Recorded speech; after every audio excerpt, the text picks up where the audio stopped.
Hello, my name is Jerry Specht. This is June 24th, 2019. I'll be reciting selections from my book, Scraps of Faith, 54 Poems of Lucius Furius. I'll be doing 16 in this session and then 13 in another later session.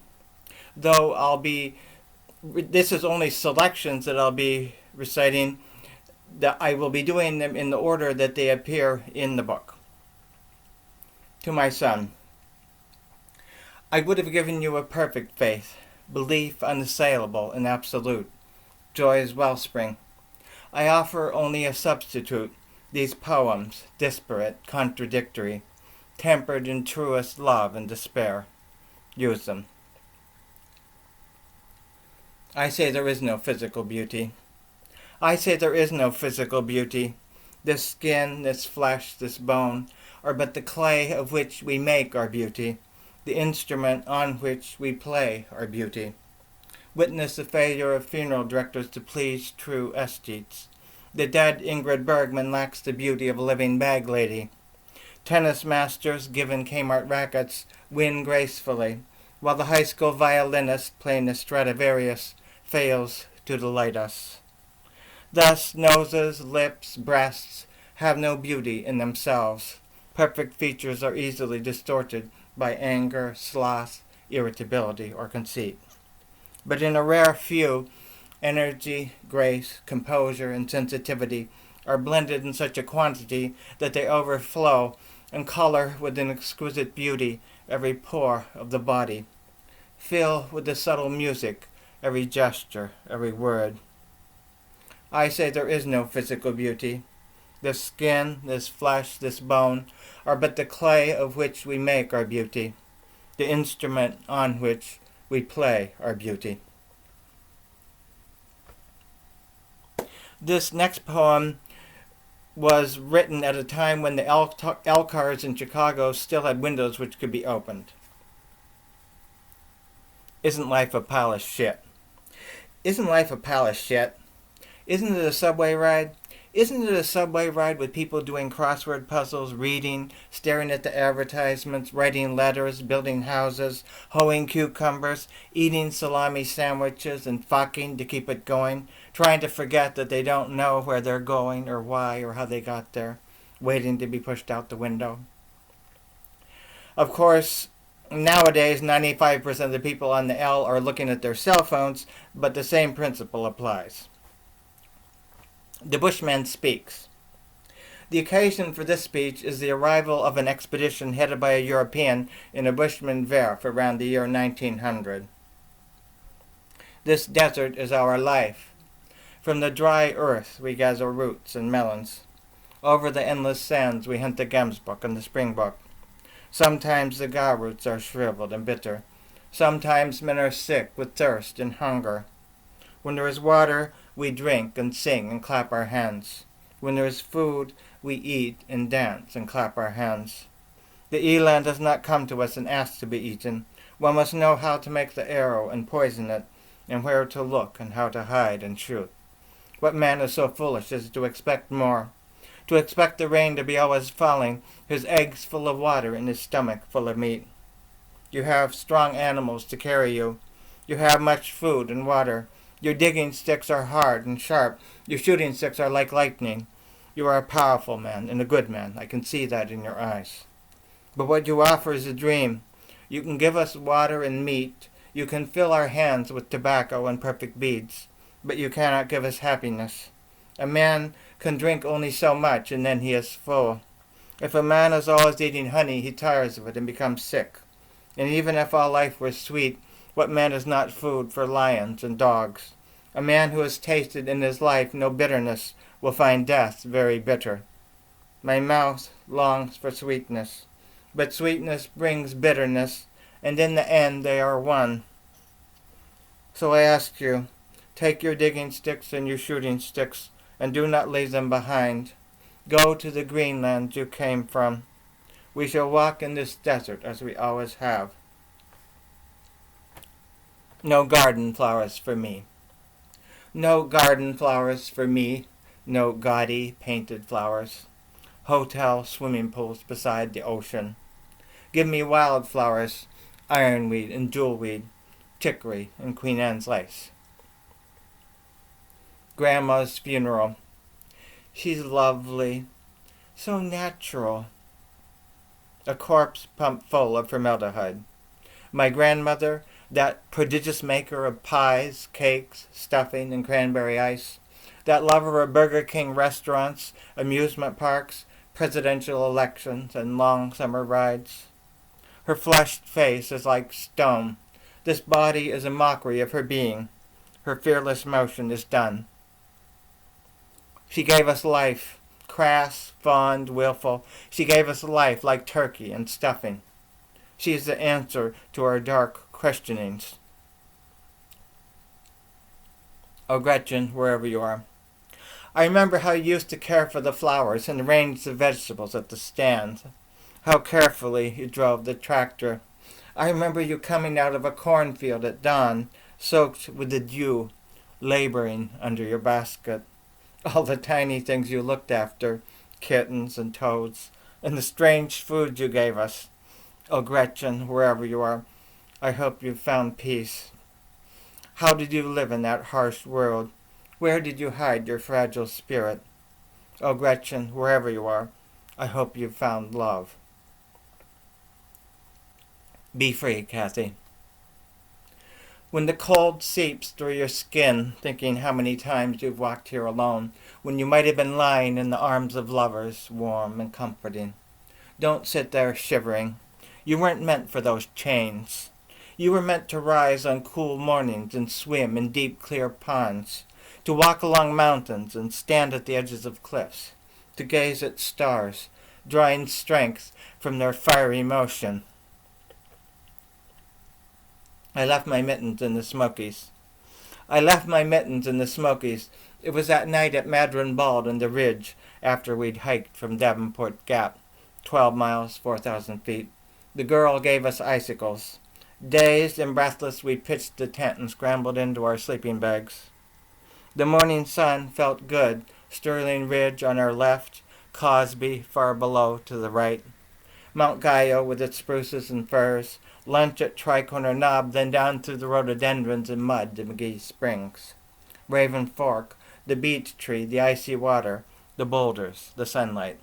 Cabin Flats and Smokemont, the rain, the people with pancakes. Campfires, backpacks, flapjacks, barley. Sunshine, lichens, blisters, wood smoke. The next poem is about the German World War II Army General Erwin Rommel.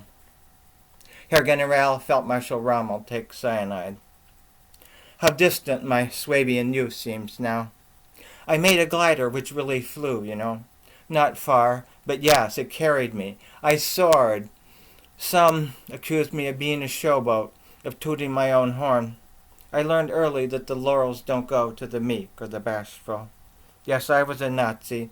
Those aristocrats on the general's staff belittled the Fuhrer. But where had they gotten us? I liked his enthusiasm and optimism. We were in a hole. He let us out, got the economy going again, restored the Sudetenland and Danzig. Danzig, where Lucy and I had been married. I thought Poland would be the end, but when we attacked in the west, I didn't shrink away. My troops and I were the very spearhead. Strike quickly, do the unexpected. Who was I to deny Germany's worldwide destiny? The African War agreed with me. The open space gave a latitude to my strategy, lacking in hilly, forested Europe. The victory at Tobruk is often cited as the height of genius military. I myself prefer what preceded it, the retreat into Tripolitania, salvaging men and tanks, shortening supply lines, lulling the British into complacency, turning and stinging at aged Abia. El Alamein. The Fuhrer and I part company. Victory or death, he cabled me. I disagreed. My men would not die senselessly. We were desperate for gasoline. Ship after ship was sunk trying to deliver it. Lax Italian security, no doubt. We were outnumbered 5-1. I favored withdrawing immediately, consolidating troops in Europe. The Fuhrer wouldn't hear of it. I flew to East Prussia to confront him. He'd grown pudgy or more strident, wouldn't give an inch. I sensed that not just Africa, but the war as a whole would be lost. The weight of the forces against us was crushing. The only question had been their willingness to fight. That had been answered at Stalingrad. I fought on in Italy and in France, hoping to convince the enemy that the price of taking Europe, especially Germany, would be too high. I really thought we had a chance to stop them on the beaches, but now that we'd failed, our destruction's inevitable. I tried to make the Fuhrer see reason. Surrender to the British and Americans. Don't let our country be overrun by Russia. He condoned murder, ordered me to kill the French Jewish soldiers who'd surrendered at Berhachim. I didn't. And much more. And yet I couldn't quite bring myself to wish him dead. Though I knew of that plot, though after a fashion. Defending myself to that group would be hopeless. Lucy and Manfred must be spared the humiliation of hearing me declared a traitor. I bestrode the plains of Africa, Rommel, the invincible, always with the troops where the battle was most critical. I was crafty and brave, dared to act when others shied away. I was the apple of the Fuhrer's eye, idol of the German people, scourge of the British military. All the world applauded me. I lost, but only when outnumbered overwhelmingly. Now I sit in the back of this opal, an outcast, a criminal, waiting to take a cyanide pill. We failed to assess properly the will of other nations to honor treaties and preserve their freedom. And more basically, were we right to force our rule on other people? Icarus-like, we flew too high. We were bold and strong, but it seems in the end, not Superman. Bobby. I cried at Field of Dreams. It wasn't Dad I was thinking of. It was you, us, lobbing that ball back and forth. You blossomed. Speck Fans 11, Tuesday night. Fireballer Bob Speck struck out 11 and allowed only 2 hits in leading the BPL Elks to a 4-0 victory over Lee Fleming. You were 10. You threw so hard my hand burned, even with the catcher's mitt and sponge. You stalled. Others caught you. Age 15 and your career was done. You were musical, played trombone in the marching band. School, you did well, but were never really exceptional. You defied conventions, went to extremes. In college, it wasn't enough to just protest. You had to join the SDS, to always be daring the police to arrest you. You took heroin, mescaline, speed, cocaine. You were cynical, negative, moody, scorned all masks and indirection. What you offered was a ruthless honesty. In a fake and superficial world, no small commodity. You married, justice of the peace, no friends or family. Seemed happier. It didn't last. You divorced. Talked of suicide occasionally. I argued it to be a misunderstanding of emotions' relativity. Only the starving understand the exquisite flavor of plain bread. You wandered. Work took us farther apart. You became obsessed with a married woman who had no intention of leaving her husband. Injured your eye in a car accident. The doctor prescribed corticosteroids. I fell in love and got married. You were best man. And then p.m., May 20th, 1981. A body was discovered in the kitchen of the second-floor apartment at 68 High Street by the building's owner, Joseph Albertson. Mr. Albertson positively identified the body as that of Robert Edward Specht, the apartment's lessee. The deceased had received a gunshot wound to the head. A .25 caliber Beretta revolver registered to the deceased was found 1 foot from the body. The substantial damage to the face and head, consistent with a very close firing range, the lack of any signs of intrusion or struggle, and the written materials identified as being in Mr. Specht's handwriting, found next to the body, indicate that the wound was self-inflicted. You'd left a note. No hope of finding love. Refused to live without. Was it the accident, the drugs, that made you less communicative? My marriage? Some inner-driven change? Would that I could have eased your pain. You were 31. The poet talks to his former loves. Janice, I sat next to you in Latin. We were sophomores. You were a cheerleader, but smart, too. The excitement was unbearable. Cicero, the shape of your sweater. I asked you to play tennis. You did never. Yes, I did. I suppose I didn't want to get sweaty. So then you would have gone with me to a movie? No, I doubt it. I was a brat. You were divine. I wrote a poem for you in Latin. Linda, we met at the Threepenny Opera. You were an usher. I was a college student. You were in high school. Yes, a townie. I put my arm around you. I stroked your hair. When I tried to kiss you on the forehead, our noses collided. I was expecting a lip kiss. It was a powerful attraction, but it wouldn't have worked. No, we could have made great love, but it wouldn't have lasted. Gina, you lived on the hippie farm at the edge of town. I was the knowing elder, the one who'd worked on a real farm. You were so high energy, so alluring. Guys flocked to you, Michael and William, Davy back home, sexually involved with all of them. Not Michael, really. You seduced me. I think you wanted to make William jealous, not that I was unwilling. I was, however, impotent. I wanted adventure, and yes, I suppose I did want to make William jealous. Our intimacy awakened me. I realized what I'd been missing. Your rejection was devastating.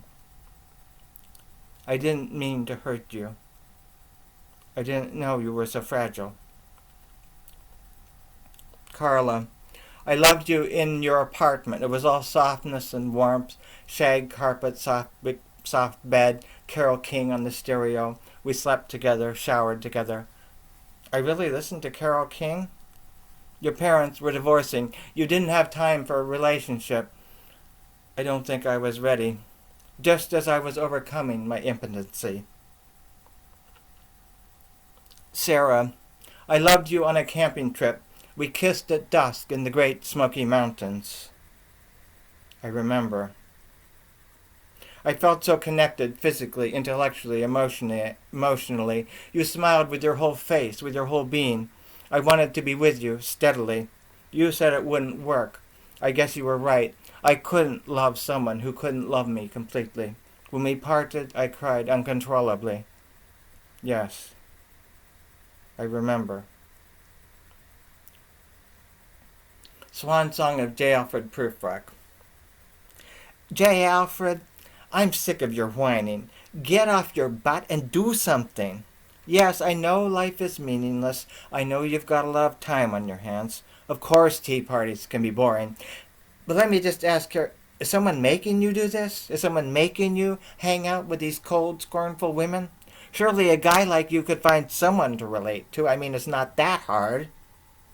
No, you're not Prince Hamlet, and you're not an attendant lord either. You're J. Alfred Prufrock. Eat a peach, for God's sake. Talk to the mermaids. Just do it. Here's to those who suffer voluntarily. Here's to those who suffer voluntarily, who rise above the mean and merely momentary pleasure that we feel, sitting on a couch, eating Cheetos, watching reruns of the Brady Bunch. Those who exercise, walk fast, raising weights with their arms in rhythm to their feet. Jog, or actually even run, as long as there's no clear goal in mind, no Olympic medal, no short-skirted cheerleaders proffering kisses. Residents of Blakely, Georgia, and Moose Jaw, Saskatchewan, who steadfastly resist removal to California and similar climes, knowing intuitively that delight and perfect weather is born in sub-zero winters, in summer's humid swelter. Those who do without air conditioning, using the money for a violin or books or trips to the local swimming pool. Those who fast, mortify the flesh, or at least skip breakfast occasionally, refusing to indulge every bodily whim, letting them ripen, at least now and then, into actual, robust hunger. Monks in solemn Kentucky silence. Some, I suppose, are misanthropes. Here I speak of those with a normal affection for chat and hubbub, who restrict themselves to a reverent silence, speech being used only in extremity. Blood donors.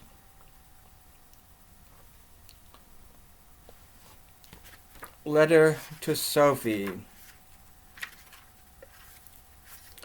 Garden Parkway, YMCA, Dallas, Texas, 22nd November 1963. Darling Sophie, could it be only 2 months since I let your fingers slip from my hand as that train departed Voronezh Station? I fear that this trip was a great mistake. The boat sailed from Sevastopol as scheduled. Just 2 days, and we were through the Bosporus Dardanelles and into the incredibly blue Aegean and the Mediterranean. On September 27th, we passed Gibraltar and started the long haul across the Atlantic. The work was not demanding, though the ship was quite dirty and not really very pleasant. We docked at Houston in the state of Texas on October 9th. Defecting was surprisingly easy. There was supposed to be work in Dallas, so I hitchhiked here last month, but I have not been able to find any work.